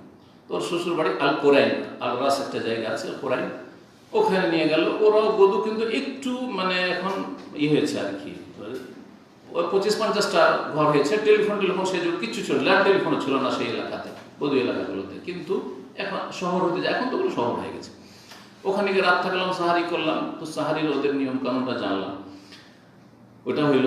আর ইফতারি করলাম এক জায়গায় ওখানে, আর সেখানে কিছু ভালোবাসি ছিল, সেখানে কিছু দাওয়াত দিলাম। তারপর শহর করলাম। সকালবেলা নিয়ে গেল ওদের একেবারে 50 কিলোমিটার দূর, কোনো রাস্তা নেই, রোড নেই, কিছু এই হঠাৎ মোটর করছে, তার পিক আপ আর ওইভাবে নিয়ে গেল। এমনি রাস্তা আছে আর কি, মানে গাড়ি চলছে, কিন্তু কোনো পাকা রাস্তা নাই, মানে বালিতে মাটিতে যে রাস্তা থাকে উঁচা নিচে। দেখি 4 ভাই আছে। 4 ভাইয়ের একজন ওদের আমির, ওর কাছে একটা পেস্তুল থাকে ধর্ম প্রতিরক্ষার জন্য নিয়মিত। আর তারপরে ওদের বাড়ি গেলাম। আর যাওয়ার পরে ওদের একটা বিষয় ছিল সেখানে, তো যাই হোক সেখানে একটু উপকার তারা পেল, যে বিষয় বিস্তার বলার দরকার নেই। তারপরে তখন সেখান থেকে আসলাম। তো এই যে বধূ গ্রামে দেখলাম, সেখানে কোনো টেলিফোন নেই, কিচ্ছু নেই, যোগাযোগ নেই, বিদ্যুৎও নেই, হয়তো মোটর, যার পয়সা আছে মোটর আছে, আর না হইলে ওই প্রদীপ জ্বালিয়ে থাকছে। কি বলছিলাম? বেদুইন এলাকার কথা। হ্যাঁ হ্যাঁ হ্যাঁ হ্যাঁ হ্যাঁ তো ওই এলাকায় আল কোরাইনেও দেখলাম যে এটা একটু শহরের মতো হয়ে গেছে বেদুইন থেকে। তাদের মধ্যে মাগরিবের সালাত পড়তে গেছি, তো প্রথম কাতারে বসে আছি, তো পানি দিচ্ছে, তো আপনার স্টিলের বড় বাটিতে, আর এইরকম হয়েছে যে দুধ দিচ্ছে, তো পানি দিচ্ছে। সেদিন পানি ছিল, পানি একদিক দিয়ে দেওয়া শুরু করেছে, একে একে সব পানি দিচ্ছে। তখন বলছে যে এই বোতল মসজিদ ওগুলোতে ছিল না বধূ এলাকাতে, তো এই পানি দিচ্ছে সবকে। মাগরিবের সালাতে সব বসে আছে, আজানের পরে পানি সবাই খাচ্ছে, সবাই নিচ্ছা খাচ্ছে। পাশের লোকটিকে দিয়ে দিচ্ছে ডান দিক থেকে বাম দিকে। আমার পালা আসলো, আমি তো জীবনের উপরে খাইনি। চিন্তা করলাম যে এখন সঙ্গ দশে লোহা ভাসে, সঙ্গ দশে আমাকে এখন ভাসতে হবে এদের সাথে। কি করবো, বলবো যে খাবো না, লজ্জাও লাগলে, এমনি আমার লজ্জাটা বেশি। তো বলতে পারতাম যে না, পানির দরকার নেই, তো ওটা বলাও হইল না আমার দ্বারা। অনেক আগের কথা বলছি, তো সেটা 27-28 বছর হয়ে গেছে। তো তারপরে আমিও পান করলাম। এটা ট্রেনিং, এটা রুচির ব্যাপার। সবাই পান করছে মুখ লাগিয়ে, আমিও পান করলাম মুখ লাগিয়ে। এটা রুচির ব্যাপার, এটা বাঙালি জাতির রুচিতে নেই। আরে মহিলারা পারে না। মহিলা যদি খুব ভালো হবে যে আমার স্বামীরটা আমি জুটোটা খাবো, আমি অন্যটা খাবো না, করে না কোনটা ওর স্বামীর ওইটা খাবে, অন্যটা খাবে, কিন্তু আর ওদের কোনো ব্যাপার না। যাই হোক, এরকম জুটা খাওয়া নবী সাল্লাল্লাহু আলাইহি ওয়াসাল্লাম এরকম করেছেন বহু সময়। দুধ এসেছে হাদিয়া, সাহাবায়ে আসাদে সুবহ বনাহারে আছে, ক্ষুধার্ত আছে, নবী সাল্লাল্লাহু আলাইহি ওয়াসাল্লাম দুধ পান করে দিয়ে ডান দিকে থেকে একে একে একে একে সব পান করে সবাই পান করছে। আবু হুরায়রা রাদিয়াল্লাহু তাআলা আনহু বলছেন, রাসূলুল্লাহ সাল্লাল্লাহু আলাইহি ওয়াসাল্লাম পান করে আমার পেট ভরে গেছে। তারপর বলছে, এই শোনা বাবা হুরায়রা, আরো পান করো, আরো পান করো। দেখলাম যে আমার একবার এখানে উঠে গেছে, আর পারছি না, ইয়া রাসূল আর পারছি না। রুচির ব্যাপার আছে। তো আর এতে যদি শ্বাস নেন ঢক ঢক ঢক ঢক করে, তো ওইটা এই শ্বাসটা অন্যের জন্য অরুচিকর হবে না, ফস ফস করে ওটা শ্বাস ছাড়ছে না, পাশের লোক পান করতে লাগবে, তখন তার অরুচি হবে। আর অরুচি হলে তার পেট খারাপ হবে। দেখেন, যে খানাটা অরুচির সাথে খান, তাতে কিন্তু পেট খারাপ। যাই হোক, তানাফুস, তাহলে শ্বাস নাও। কি করবেন? পানি পান করলে বেশি পানি পান করতে হবে। তাহলে পানি পান করে যখন আপনার শ্বাস নিতে হবে, তখন পাত্রটা একটু সরিয়ে দিয়ে শ্বাস নেবেন, বা মুখটা সরিয়ে দিয়ে শ্বাস নিতে পারেন, পাত্রে নয়। আরেকটা হচ্ছে ফুক দেওয়া, গরম জিনিস, গরম চা অনেকে করে ঠান্ডা করে ফুক দিয়ে, না এটা করবেন, এটাও করবেন না। ভেতর থেকে যে আপনার শ্বাসটা বেরিয়ে আসে সেটা দূষিত থাকে, আর যেটা মানুষ টানে সেটা ফ্রেশ। ফালায়াতানাফাস ফিল ইনা, যখন পান করবে তখন পাত্রে শ্বাস নেবে না। ওয়াইদা আতাল খালা, যখন বাথরুমে আসবে, ফালা ইয়ামাসসা যাকারাহু বিয়ামিনি, লজ্জা স্থান ডান হাতে স্পর্শ করবে না, লজ্জা স্থান ডান হাতে স্পর্শ করবে না। ওয়ালা ইয়াতামাসসা বিয়ামিনি, আর ডান হাতে পরিষ্কার করবে না। মাসাহ মানে এখানে পরিষ্কার করা, ইস্তিনজা। ডান হাতে ইস্তিনজাও করবেন, পেশাব পায়খানা সাফ করবেন ডান হাতে, তাহলে পেশাব পায়খানা সাফ করাও নিষেধ। আর ডান হাতে লজ্জা স্থান স্পর্শ করা, ছোঁয়াও নিষেধ, এবং পাত্রে শ্বাস নেওয়া নিষেধ করে রাসূলুল্লাহ সাল্লাল্লাহু আলাইহি ওয়াসাল্লাম। এই নিষেধাজ্ঞাগুলি হারাম না মাকরুহ, শুধু এই বিষয়টি জানতে হবে। দেখি আপনাদের ফতোয়া, আনুমানিক ফতোয়া বলেন আপনারা, অথবা জানা থাকলে বলেন, সমস্যা নেই। কিন্তু আনুমানিক যদি বলেন ভুল বলেন তো আমি তো ঠিক করে দেবো, কিন্তু আনুমানিক কাউকে ফতোয়া দিবেন না। এখানে বলেন অসুবিধা না, ক্লাসে, কারণ ভুল হলে ঠিক করার জন্য আছে ইনশাআল্লাহ। কিন্তু আপনি আরেকজন রাস্তা দিকে আসলে ভাই এটা হারাম না মাকরুহ দিলেন একটা ছেড়ে, না না মোটেই ছাড়বেন না যতক্ষণ এলেম না আছে। বোঝা গেছে? মাকরুহ তাহরীম না মাকরুহ তানজিহ? মাকরুহ তানজিহ মানে অনুত্তম, মাকরুহ বলতে পারে। আর যেটা মাকরুহ তাহরীম মানে হারাম না জায়েজ, হ্যাঁ মাকরুহ তানজিহ। আর কেউ চল, তাহলে কেউ বাম হাতে পেশাব পায়খানা সাফ না করে ডান হাতে করলে কি মাকরুহ মানে জায়েজ? হ্যাঁ ওযু থাকলে, ওযুর থাকলে, ওযুর থাকলে তো করা যাবে। আর দারুরাত বিহুল মাহজুর, ওযুর থাকলে কোনো সমস্যা নেই। কারো বাম হাতি নেই তো কি করবে? বাম হাত কেটে আছে, ওতে পানি ভিজানো নিষেধ, কি করবে? করতে তো হবে, একটু জায়েজ, কোনো ব্যাপারই না। হ্যাঁ, অধিকাংশ আইম্মা কেরাম আবু হানিফা, শাফি, মালিক, আহমদ এই চার এবং তারা বলছেন যে মাকরুহ তানজিহ, মাকরুহ তানজিহ। কিন্তু এখানে কখনো কখনো চার মাযহাবের বাইরে কোনো ফতোয়া, সেটাই শক্তিশালী অনেক সময় হাদিসের আলোকে, কখনো খুব কম, কিন্তু এটা খুব কম। জাহিরি মাযহাব যে নবী সাল্লাল্লাহু আলাইহি ওয়াসাল্লাম নিষেধ করেছেন, আর এমন কোনো দলিল পাচ্ছি না এটাকে অনুত্তমে নিয়ে যাওয়া, তানজিহতে নিয়ে যাওয়ার, সুতরাং নিষেধ মানে হারাম, মাকরুহ তাহরীম, মাকরুহ তাহরীম, নিষিদ্ধ, হারাম।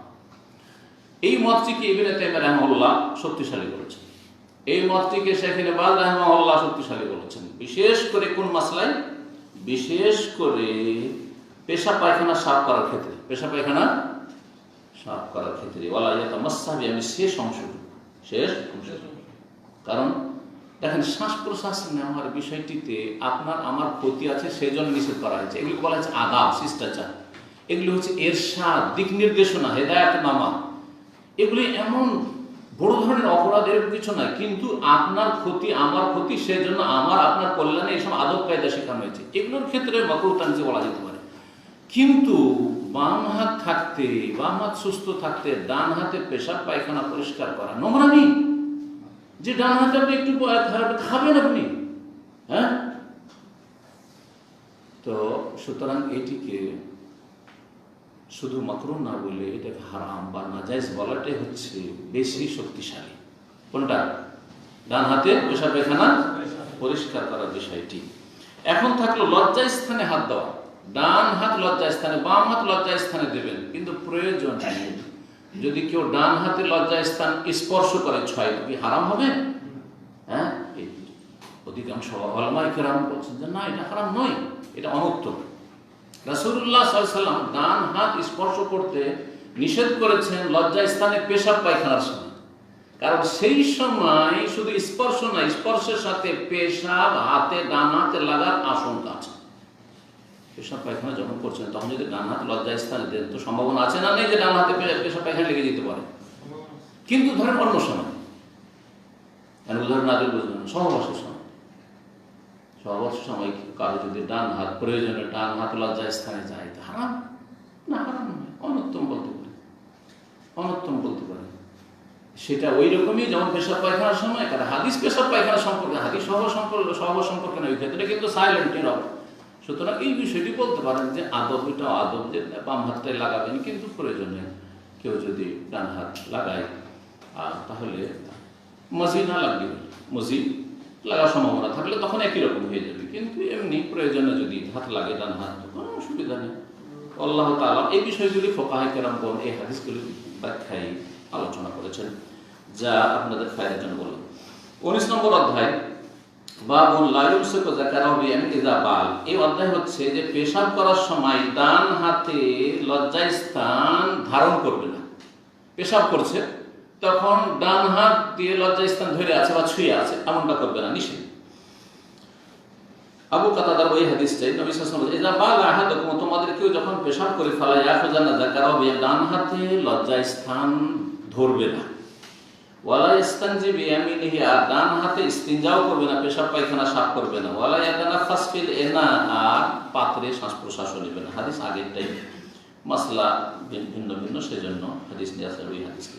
20 নম্বর অধ্যায় বলছেন বাবুল ইস্তিনজা বিল হিজারা, পাথর দিয়ে ইস্তিনজা করা, পাথর দিয়ে পেশাব পায়খানা সাফ করা। এটা হচ্ছে ঢিলা কুলুক আমাদের ভাষা, হ্যাঁ, যেটাকে ইস্তিনজার চাইতে সূক্ষ্ম ভাষা হচ্ছে ইস্তিজমার।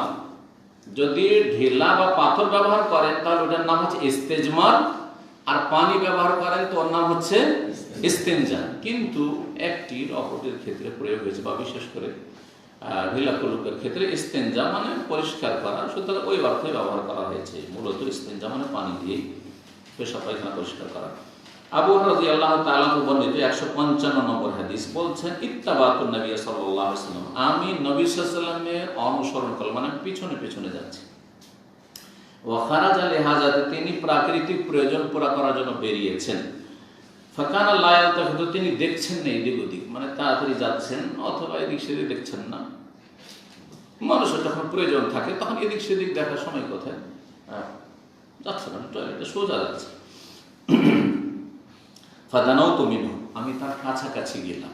যদি লজ্জাস্থানে নজর পড়ার আশঙ্কা না থাকে তাহলে যেই ব্যক্তি পেশাব পায়খানা করছে তার কাছাকাছি যাওয়া যায়। কিন্তু যদি লজ্জাস্থানে নজর পড়ার আশঙ্কা থাকে বা সম্ভাবনা থাকে তাহলে কাছে যাবেন না, দূরে থাকবে। বুঝতে পারছেন? তাহলে এখন খোলা জায়গাতে কাছে গেলেই নজর চলে আসবে, আর আপনি কাছে চলে যাচ্ছেন, এটা না যায়। কারণ লজ্জাস্থানে দৃষ্টি দেওয়া বা লজ্জাস্থানের দিকে তাকানো হারাম, জায়েজ নয়। পক্ষান্তরে ধরেন ঘেরা আছে, এখানে বাথরুম, পাশে একজন পেশাব পায়খানা করছে বাথরুমের ভিতরে, আর আপনি ওর পাশে একবারে ওর সামনে হচ্ছে আপনার উজুর নল, উজু করছেন, দোষ আছে? কোনো দোষ নেই, কোনো দোষ নেই। অথবা গেটের কাছে দাঁড়িয়ে আছেন, গেটের বাইরে কোনো কিছু করছেন, অসুবিধা নেই। বলছেন যে আমি কাছাকাছি গেলাম, ফাঁকা হলাম, তখন নবী সাল্লাল্লাহু আলাইহি ওয়াসাল্লাম বলেন ইবরিনি আহজারান, ইবরিনি বা ইবরিনি মানে আমার জন্য তলাশ করো কয়েকটি পাথর, আমার জন্য তলাশ করো কয়েকটি পাথর ঢিলা কুলুকের জন্য। আস্তানফিজ বিহা বা আস্তানফিজু বিহা, আস্তানফিজ বিহা শব্দ ইস্তানফাজা, ইস্তানফিজু, জি, নাফাজা থেকে ইস্তানফাজা, আস্তানফিজ, ইস্তানফাজা, ইস্তাগফার, আস্তানফিজ বিহা, তার দ্বারা আমি পরিষ্কার করব, বা শৌচ কার্য পূরণ করবো। ইস্তিনজার অর্থে রয়েছে ইস্তানফিজ, আও নাহবাহু, আস্তানফিজ বলেছেন অথবা আস্তানজি বলেছেন, সন্দেহ হয়েছে, তখন বলছে এইরকমই কোনো শব্দ ব্যবহার করেছেন। ওয়ালা তা'তিনি বিআযমিন ওয়ালা রাওসিন, আর আমার কাছে হাড় অথবা গোবর নিয়ে আসবেন, আমার জন্য পাথর নিয়ে আসো কয়েকটা, কিন্তু হাড় হাড্ডি নিয়ে আসবে না। আর কি নিয়ে আসবে না? রস মানে গোবর, রস মানে হচ্ছে গোবর। ফাআতাইতু বিহাজার বিতারাফি সিয়াবি, আমি কয়েকটা পাথর নিয়ে আসলাম আমার কাপড়ের আঁচল দিয়ে, কাপড়ের আঁচলে এরকম করে নিয়ে আসলাম পাথরগুলো। ফাওয়াদাতুহা ইলা জামবিহি, তারপরে রাসূলুল্লাহ সাল্লাল্লাহু আলাইহি ওয়াসাল্লামের পাশে রেখে দিলাম, কাছে রেখে দিলাম। তার নিশ্চয় পর্দা করা ছিল, নিশ্চয়ই এমন কিছু দিয়ে আড় করা ছিল যাতে নজরে না আসে, কাছাকাছি রেখে দিলেন হাতের নাগালে। ওয়া আরালতু আনহু, আর সেখান থেকে আমি মুখ ফিরিয়ে নিলাম, মানে ফিরে গেলাম, তারপর চলে আসলাম, সরে গেলাম। ফালাম্মা কাদা, যখন তিনি শৌচ কার্য পূরণ করলেন বা পেশাব পায়খানা পুরা হলো, আতবাহু বা ইত্তাবাহু, আতবাহু পড়ে বা বেফালতু, আতবাহু বিহিন্না, তারপরে সেই পাথরগুলি ব্যবহার করলেন। আতবা মানে কোনো কিছু পিছনে লাগানো, পিছনে লাগানো এখানে মানে ব্যবহার করা, সেগুলি কি করলেন? ব্যবহার করে সেগুলি দ্বারা ঢিলা কুলুক নিলেন বা ব্যবহার করলেন রাসূলুল্লাহ সাল্লাল্লাহু আলাইহি ওয়াসাল্লাম, তাহলে পাথর দিয়েও কি করা যায়, বা ঢিলা দিয়ে। আমাদের ঢিলার দেশ, সেজন্য ঢিলা কুলুক কথাটি মশহুর। পাথরের দেশে পাথর হাজার এসছে, হাদিস পাথরের দেশে যেহেতু, বোঝা গেছে না?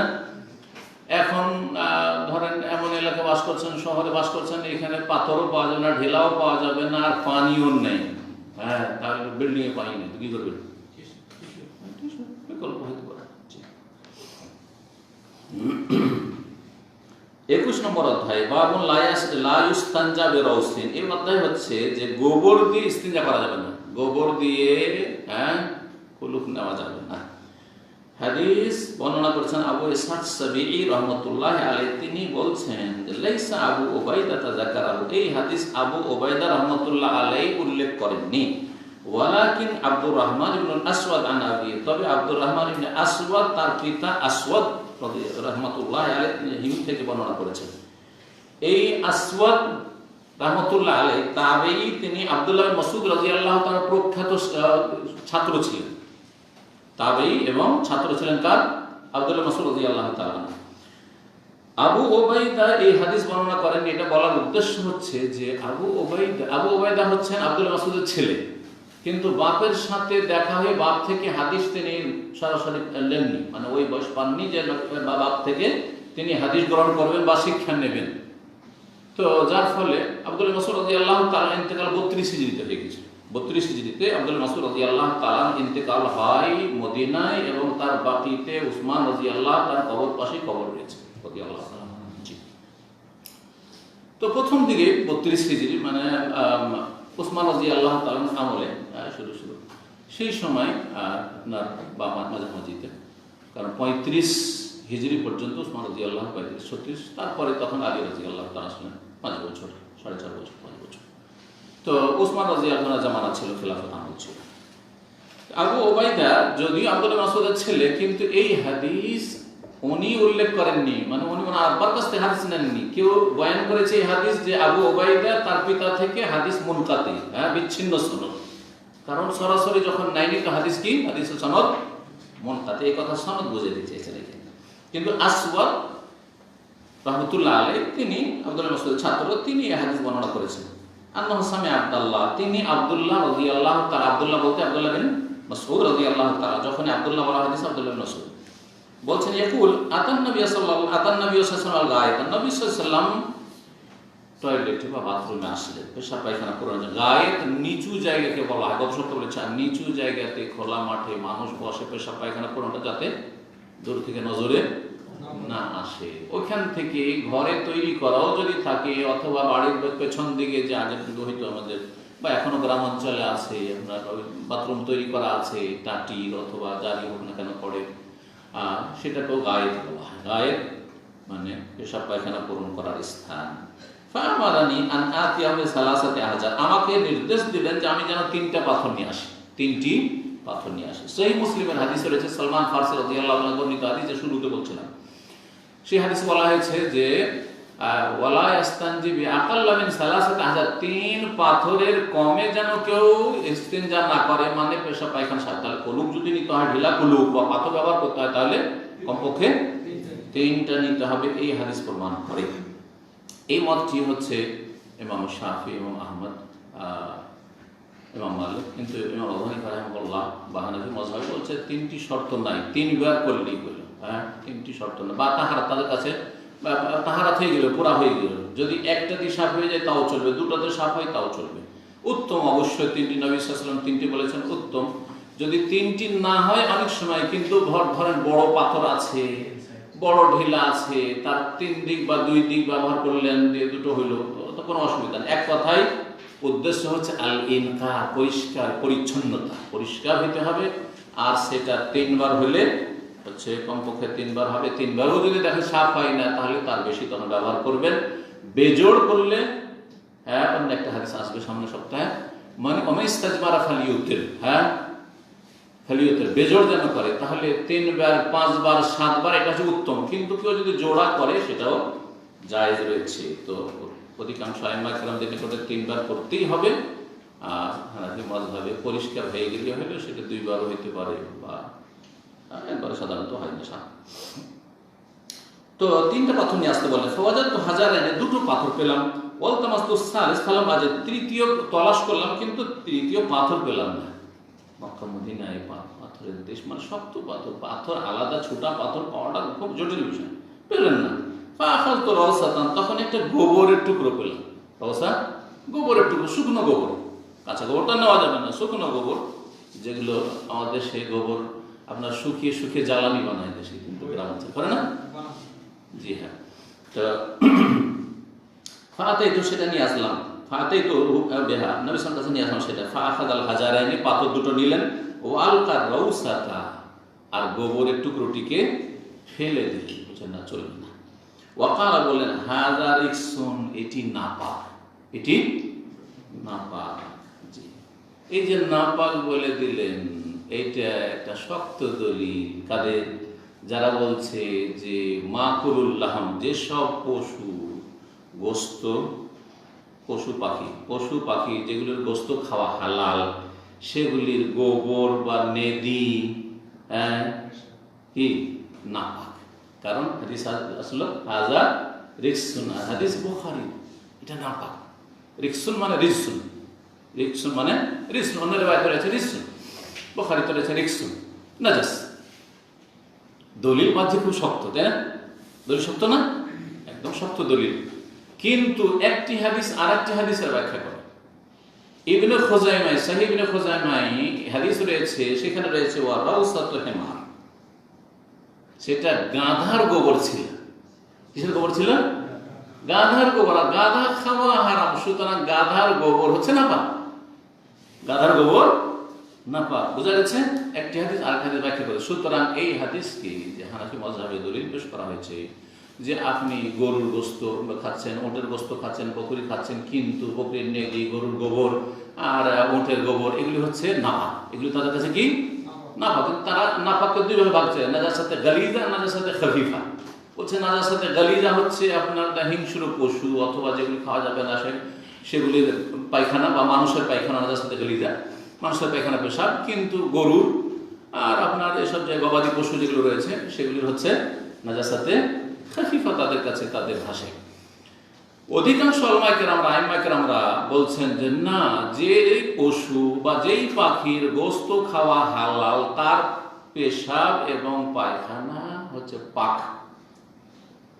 দলিল বেশ কিছু রয়েছে যা আসবে এখন জায়গায়, সহিহ বুখারীতে ইনশাআল্লাহ কিছুদিনের মধ্যে।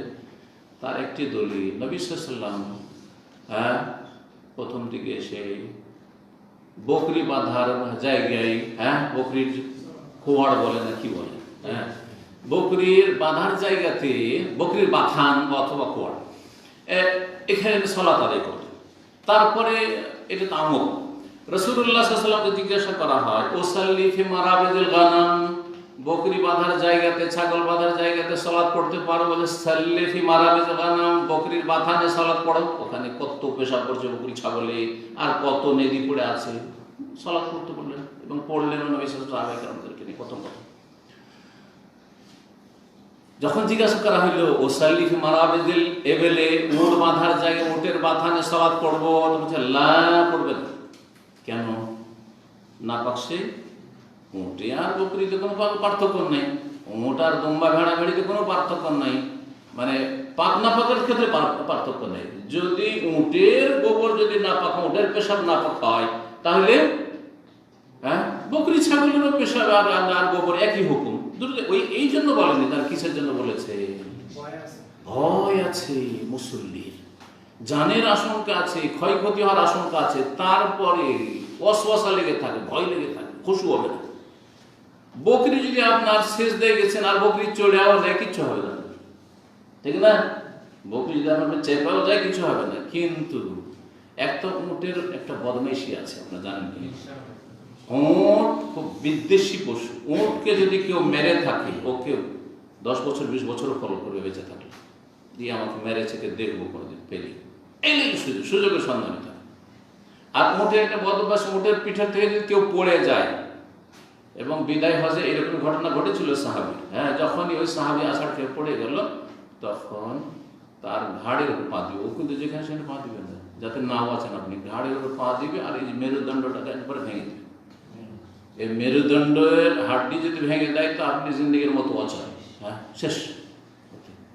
তো আপনি সিজদায় গেছেন আর এদিকে আপনার পেরেশানি পালপিটেশন লাগা আছে যে কি জানি এখানে তো পাশে বাঁধা আছে, যদি চড়ে নেয় তো কি হবে, তো খুশবু হবে না সালাতে, হ্যাঁ। সেই জন্য নিষেধ করেছেন, সেই জন্য নিষেধ করেছেন রাসূলুল্লাহ সাল্লাল্লাহু আলাইহি ওয়াসাল্লাম উটের বাথানে সালাত করতে, নাপাকের কারণে বলেননি। তো যাই হোক, সঠিক মত হচ্ছে যে গবাদি পশু, যেসব পশুর গোস্ত খাওয়া হালাল, সেসব পশুর পেশাব আর গোবর নেদি পাক, আর পাক হইলেই হালালের কথা না, এটা মনে রাখেন। কিন্তু আমাদের বলতে পাক তাহলে খাও, সব পাক আমরা খাই না। মাটি পাক, মাটি খাওয়া হালাল দলিল দিতে হবে। মাটি শুধু পাক না, আমাদেরকে পাক করে দিচ্ছে। সারা জীবন যদি পানি না পান, মাটি দিয়ে তেমন করে সারা জীবন ইবাদত করে জান্নাতে চলে যেতে পারবেন, পারবেন না? পারবেন না।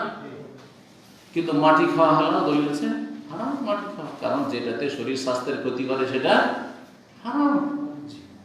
মাটি খাওয়া উপকারী, উপকারী নয়। জি হ্যাঁ। তো আশা করি বিষয়টি বুঝতে পেরেছেন। এখানে আজকের আলোচনা শেষ করছি। ওয়া সাল্লাল্লাহু আলা নবিয়িনা মুহাম্মদ ওয়া আলা আলিহি ওয়া সাহবিহি আজমাইন।